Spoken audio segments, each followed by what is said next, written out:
So James, I think I'm understanding what you're saying about the dark shadow. If I can just talk about myself for a moment, I think that I can relate to the fact that over the past year, people have shouted and screamed at my face and that I'm a bigot, a prejudiced, that I'm a hateful person.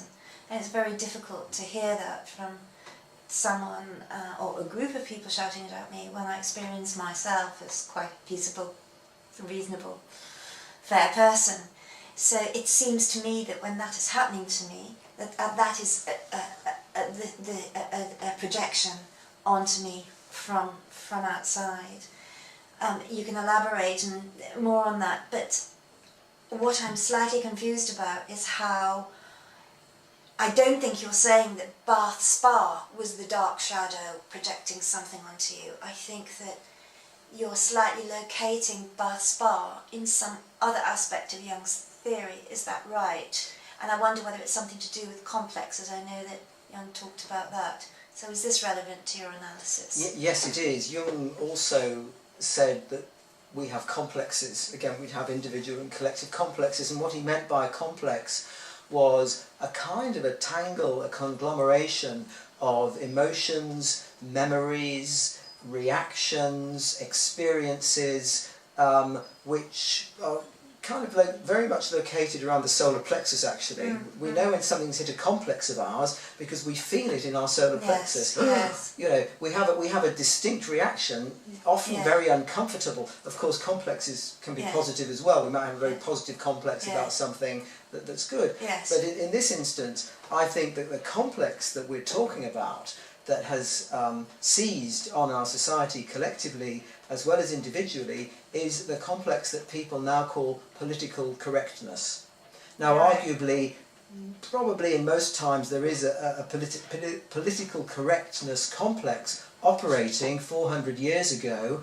That political correctness would have been about religions. Yes. In this country, if you were on the wrong side of Catholic or Protestant at certain times, it could have meant death. Yes. And people had to hide and say Mass in secret or so on and so forth. So that was a politically correct complex of 400 years ago. Yes. Today, our complex of political correctness is around other issues, such as whether or not one might be offending somebody. It's about a hierarchy of particular groups of people who are perceived to be more sensitive than other people, and somehow they have more rights, and it's a whole tangle. Complexes aren't necessarily logical, but they're very, very powerful.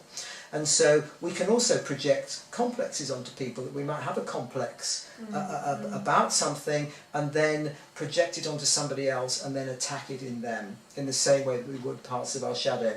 And so I think that might be what you've been talking about in your experiences. I know that the film that was on television on Channel 4 last week, in which we both took part, it was called Trans Kids, It's Time to Talk, that you were filmed trying to give a talk in a lecture theatre in Bristol, and you were prevented from speaking by masked activists who threatened you, which you told me you found very frightening, and which looked a very difficult experience on film.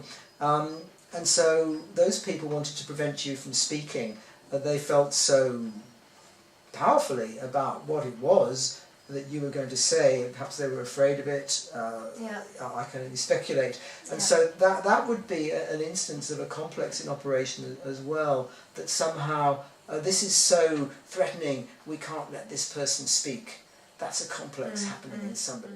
Then you seem to be saying that there's the individual complex, there's the complex in group, for example, there's that group of balaclavaed and masked men who were intent on stopping me from speaking. You're also suggesting that it can be embedded within an institution, for example a university, or somehow the university is trying to, is part of the complex and it's mindful that this complex exists outside of itself. So please explain to me how you think they interact with each other, the individual, groups of individuals and institutions. Well, yes, I think you're right actually that certainly institutions like universities and other institutions are subject to collective complexes. And so that's when you can have institutions acting dysfunctionally, for instance, when a complex is happening and it's affecting everyone in it, and the people might know it's affecting them, but they feel kind of helpless to do anything about it. So last year there was an article in the Telegraph in which I took part where a number of academics were talking about suppression of research. Yes. So it transpired that my research is certainly by no means the only research that has been prevented for reasons which we might say were to do with a collective complex, i.e. political correctness, the fear of doing something that would offend people and then they would criticise and attack you, that somehow that's so frightening that the institution can't contemplate tolerating it. And so other people came forward and said they also had had research prevented on spurious grounds. And one academic had even left the country who spoke and said they felt they couldn't research in the UK because of that happening.